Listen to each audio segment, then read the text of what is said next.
ready to get started? Are we getting started right now? It started. Oh, it is started. Yeah. Episode 1. Episode 1. Take 1. So where we going, baby? Joshua Tree? Joshua Tree. That's right. Boba? Let's turn this radio off. Boba? Oh, boba. Yeah, so if you travel with us at all, you will know that the number one stop mandatory stop that must take place is boba. Boba. Yeah, boba.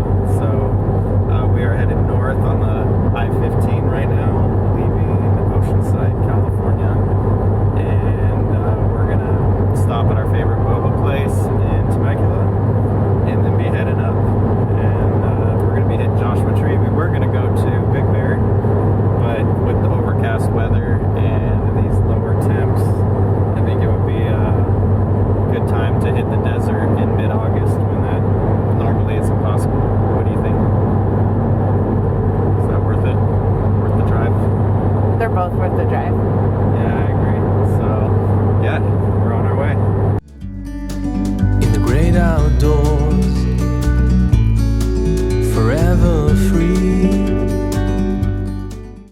So, where are we, babe? Share tea. Boba? Boba. Double boba. She takes her boba serious. It's my boba. All right, off we go. Take 5.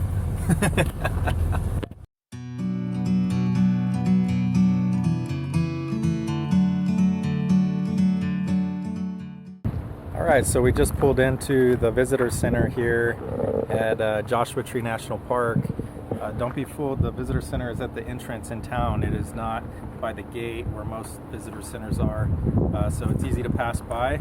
We're gonna swing in and we're gonna grab a patch and a couple maps, and then we're gonna head into the park and see what we can find.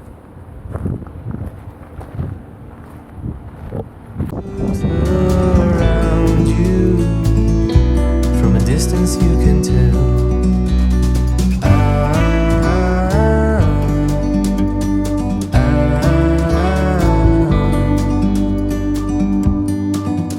You and me were meant to be in the great outdoors,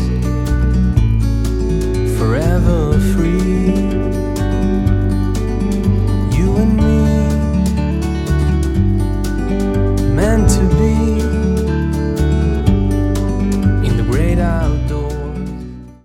So we're up here at Keys View, and I have to say it is absolutely fantastic today. We got so lucky. It's 82 degrees in the middle of August, and there is virtually nobody here. This is just unbelievable. The weather is fantastic, and we're gonna head out, and we are going to try to find somewhere to camp. We drove through a couple campsites, and they were completely empty. So we got choice pick on where we want to stay, and we're gonna head out and go try to find somewhere to stay. And yeah, sure. We're gonna head out and try to find somewhere to stay. Nice job, babe. Yeah.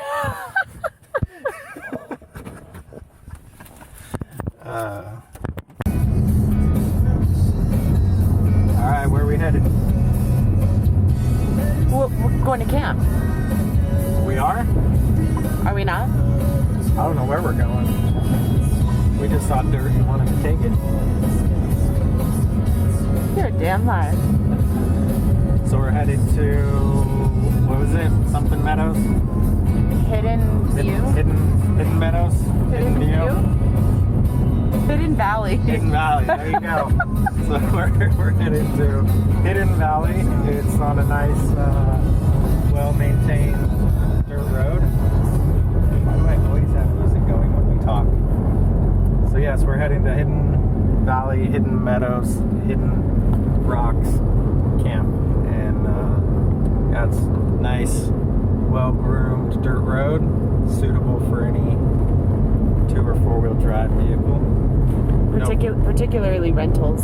Especially rentals, yes. The Kia rentals. Yeah, the ones where you get a flat and get stuck, and then you have to drag them off. Yeah. Yeah. Or just push them out of the way. So yeah, we're at spent a good day in the park, driving around, touring around. We were well fueled up from our MOBA. Kept us energized and hydrated for the desert landscape. For those of us who had breakfast, though. Yeah, some of us chose to skip breakfast today, but that's okay. That's all right. I had a breakfast of champions. Some horrible oatmeal. Tasted like cardboard.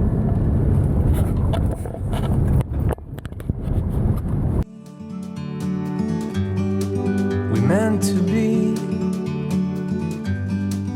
in the great outdoors, forever free. All right, so we landed here at, what is this? Valley? Hidden Valley, yeah, Hidden Valley. We landed at Site 41, and it is absolutely stunning. The views are just endless. Rock, the tons of Joshua trees here, and oh, cheers! Were we choosing? Yeah, drinking Stone, not sponsored by the way. Oh, nice plug. But yeah, this is fantastic. We spent a nice day out exploring the park, visited every campsite that was open, and found 2 down south that were closed. But ended up circling back around and found a nice little dirt shortcut that we could take. And yeah, it was a nice little drive, smooth, nothing technical at all, but just a beautiful drive, beautiful day to be out. Yeah, so I'd highly recommend it. I would absolutely recommend coming here. We got so lucky. It's the middle of August. It is 81 degrees out with a breeze. I couldn't tell you that's, we couldn't ask for any better weather than that.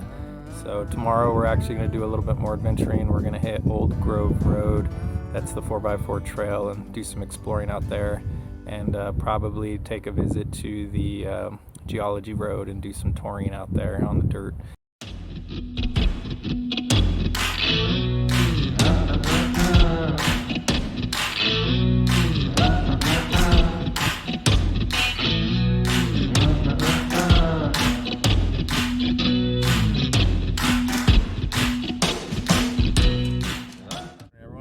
So we woke up this morning. It was a fantastic morning. Slept in a little bit, really enjoyed it. But we missed our opportunity to go for a hike, so we decided we were going to head out to Old Dell Road, which is on the southern end of the park, and do some trail running. On the way there, we stopped by this amazing Cholla garden. This is absolutely fantastic. I've never seen anything like it. There's just thousands of Cholla cactuses that have gathered in this one area. So we're going to take a walk around.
everyone. So we just wrapped up Old Dale Road, and it was quite interesting. Yeah, so that was the first time taking a bigger rig out, such as the XP camper here. It is based on a long wheelbase Dodge 3500 quad cab, so it is a lot wider than your average truck. It does have four-wheel drive, and it is lifted on 35, so it does have a little bit more ground clearance. I will say, though, overall, I would not recommend it for a stock unmodified van. If you were going to take a like a Sprinter van, 4x4 Sprinter van, I would highly recommend taking a spotter and have a very experienced driver. Overall, after talking about it a little bit and figuring out how we would rate that trail for a large rig, I would say maybe a 7.5 out of 10 for difficulty. Only for a few spots, though. That's the thing, is the first half, the starting point and the down south and the ending point up north are very easy. In fact, the majority of the trail is completely flat. It's straight, tons of corrugations. Get ready for your stuff to be tossed around in the back of your van or the back of your camper. But overall easy, no issues.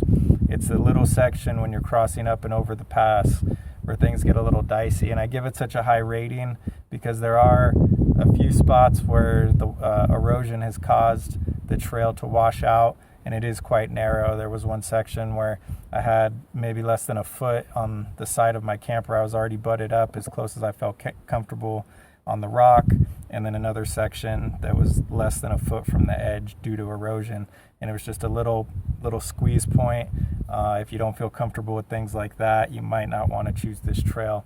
Also, there was a lot of opportunity for rocking and banging the side of your camper or your van onto the rocks. There is, for most of the technical part, there is tall, rocky walls alongside the trail with protrusions, so you do have to be careful on the rocking there, and make sure you don't get any damage when you're tackling that portion of the trail.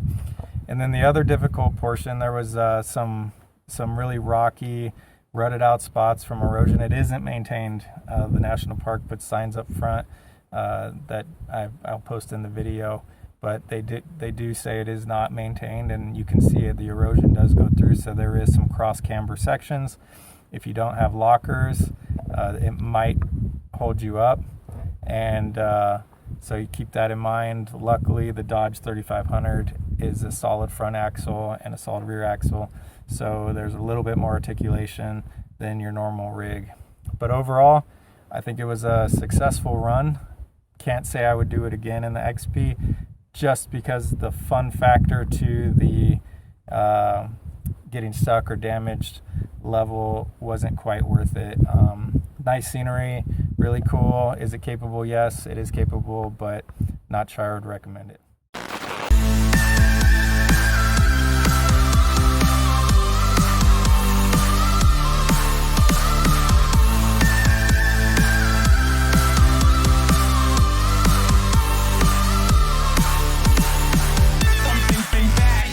All right, so today was a pretty good day so far, wouldn't you say? Yeah.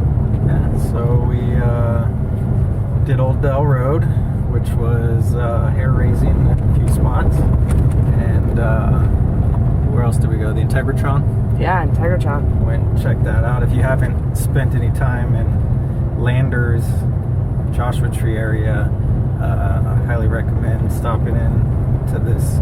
It's kind of a roadside attraction called the Integratron. And you can Google it. I won't get into the details, but it's got an interesting backstory. The builder was quite an interesting character.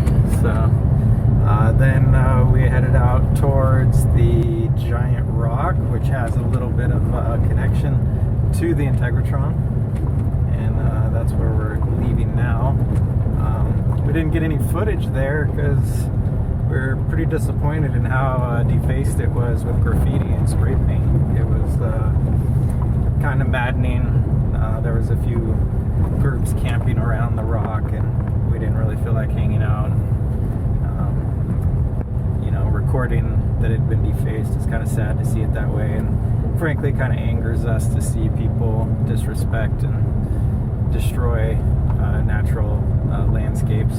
But the giant rock is one of the largest freestanding rocks in the world, so you can Google that as well. And it has a pretty interesting history with the guy that built the Integratron actually living under it at some point. So yeah, so overall I think it was a pretty successful weekend. We did absolutely zero planning for this trip. The weather did turn on us today. It is 94 degrees. Yesterday was absolutely fantastic. It was beautiful. 82 degrees. It even got down to 79 a couple times. And nighttime was perfect. yeah, the nighttime was absolutely fantastic. Sitting around the fire. There was a fire ban, so we did bring with us our propane fire bowl, which is allowed. So yeah, we really got lucky this trip. Today is a little bit of a scorcher though. It's over 90 degrees, and when you get in that sun, it is hot. So we got lucky to squeeze in a Saturday night in Joshua Tree. We had a fantastic night camping, and we look forward to seeing you guys on the next trip.